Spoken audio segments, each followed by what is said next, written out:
Okay, sorry about it, but there is no break, and we are going on to the next session, which is the first session of our leadership talks.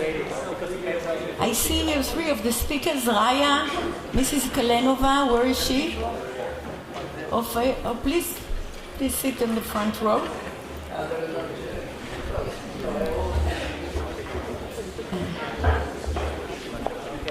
Okay.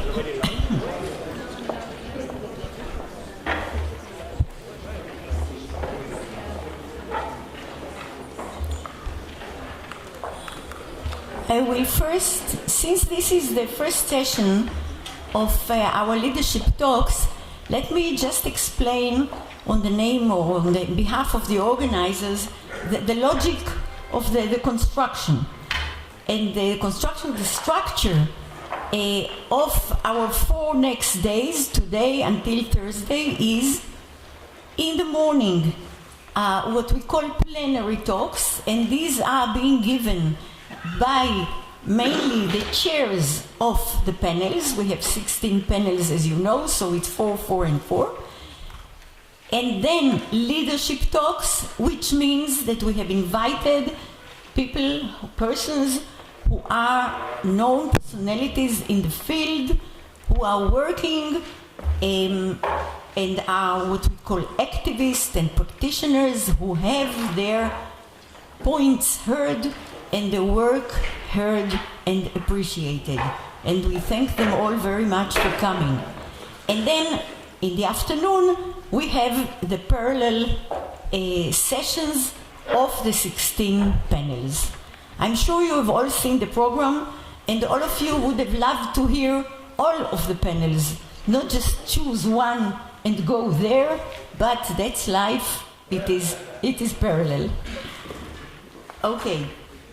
So this is the logic, and indeed it combines researchers and activists, and we are very happy to see this combination and would like to see its fruits. Where is Monica? Monica. She left. Okay. When we were arguing about the title, Armin came up with an end to anti-Semitism. I said, Gewalt, what end to anti-Semitism? Let's put a question mark. An end to anti-Semitism? And then, no, he wasn't satisfied with that. And then came Klaus, Professor Davidovich, and said, okay, let's put an exclamation mark. An end to anti-Semitism. That will serve as a kind of a cry, a wish. So please understand the logic of the title in this way. A cry, a wish, not a statement. We all know. Okay. Let me now introduce Dr. Muzicant. Yesterday, he was such a graceful moderator, but the bad luck of moderators, as you know, is that no one is introducing them. He introduced all the others. So it is definitely my pleasure to call upon him to give us an introduction and greetings. And before this, I tell you, perhaps you didn't know, that Dr. Muzicant is a Sabra. He was born in Haifa and brought here to Vienna when he was a small child. Since then, some 47 years of his life were dedicated to continued involvement in Jewish life in Vienna, in the Jewish world at large, in a large number of functions and institutions, such as president of the Jewish Students Association, founder of a Jewish school, and of the Bnei Brit Lodge, vice president and then president of the Jewish community in Vienna and in Austria. He is the first president of this community to have been born after the Holocaust and World War II, which is like a shift of generations. Completed his academic education in 1976 at the University of Vienna, and perhaps you didn't know that as well, but he is, first of all, a doctor in medicine, not in Jewish affairs. From 1998 on, he served as a member of the executive of the European Jewish Congress. 2012, Vice President of the European Jewish Congress President and member of the Executive of the World Jewish Congress, and it is my pleasure to have you here. Our pleasure.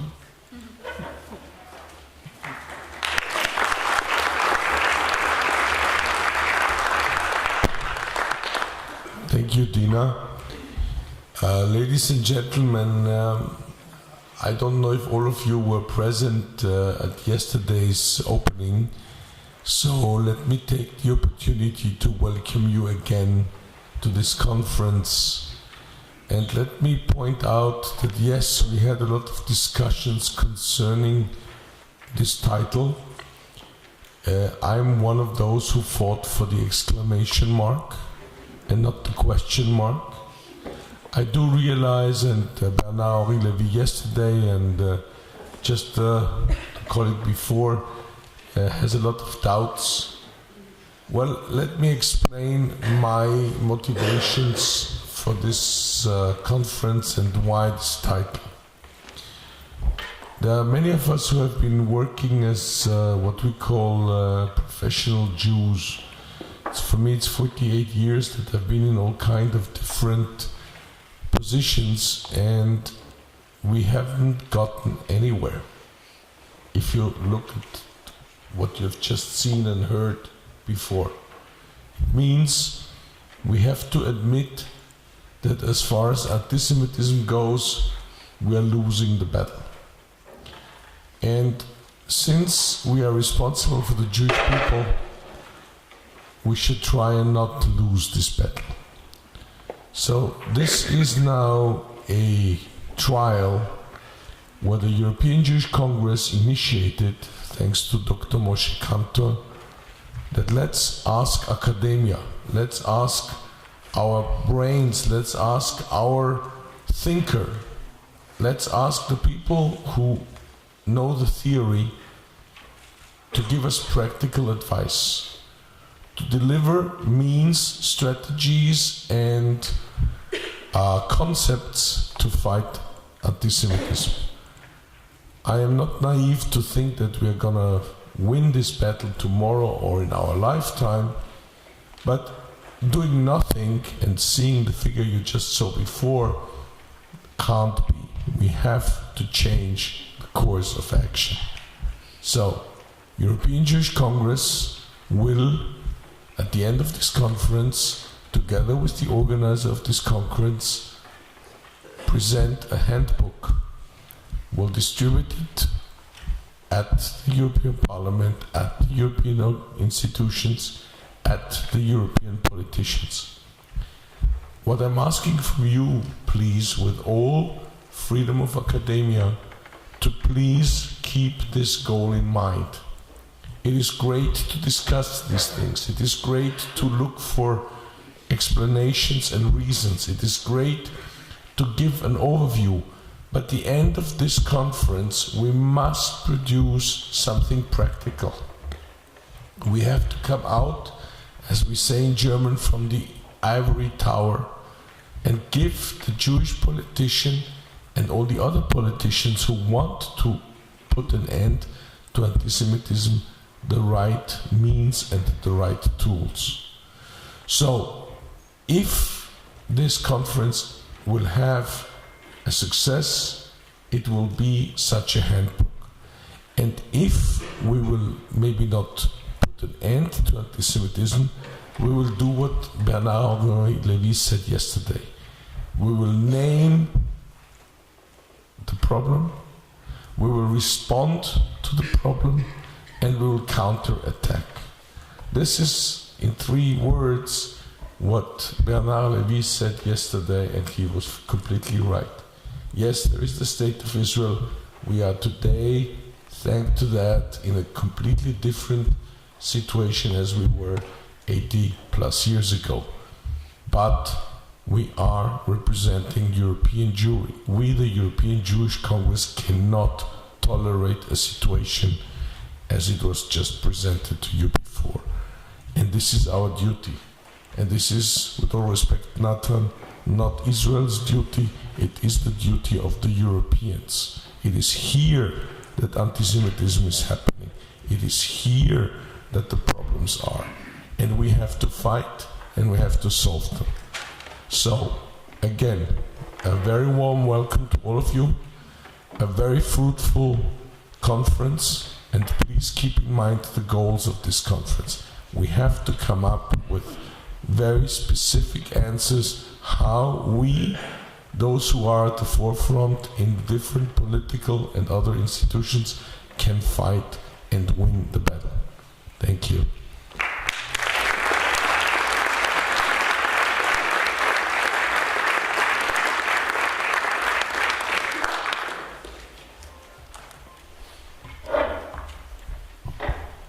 Thank you so much, Dr. Muzicant. And now we will have 3 of the leadership talks. I introduce each of the speakers. Each of them has some 20 minutes, and then we'll open the floor for questions. The first one is Mr. Natan Sharansky, who has been the chairman of the executive of the Jewish Agency, or at the Jewish Agency for Israel since June 2009.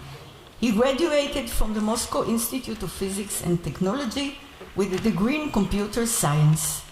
But he did not pursue this career because in 1973 he was denied an exit visa from the Soviet Union to Israel, became involved in the struggle of Soviet Jewry to earn their freedom and emigrate to Israel.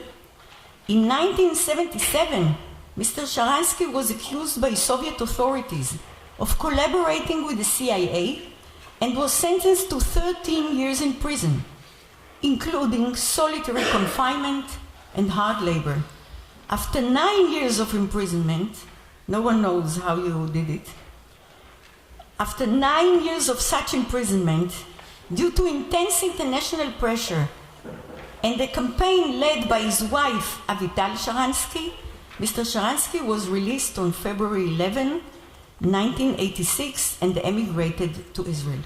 Played a crucial role in the historic struggle for the release of Soviet Jews, was influential in pressuring the Soviet Union to ease its restriction on immigration. And between 1996 and 2005, he served as minister, as well as the deputy prime minister for successive Israeli governments, was awarded a Congressional Medal in 1986, Presidential Medal of Freedom, and a number of his books became world-known bestsellers, translated into a host of languages, such as his New York Times bestseller, The Case for Democracy, I think it's the best known one, Power of Freedom to Overcome Freedom and Terror, and then Defending Identity, its indispensable role in protecting democracy. And he asked me, we are friends for many years, and he asked me to emphasize, which I'm doing very gladly, that some years ago he came out with 3 Ds. 3 Ds: demonization, delegitimation, and double standards. A form of anti-Semitism against the Jewish state. And these 3 Ds have caught, and you can see their traces everywhere in definitions and in papers. And with his permission, we published more or less together a paper now in Haaretz for International Holocaust Memorial Day, in which the 3 Ds were again brought up, plus my modest edition, 3 Cs. 3 Ds describe the situation, and 3 Cs an offer to change it. Cooperation among Jewish organizations, coalitions, Jews and others, and combating. We'll speak about it later, and now it's really a pleasure.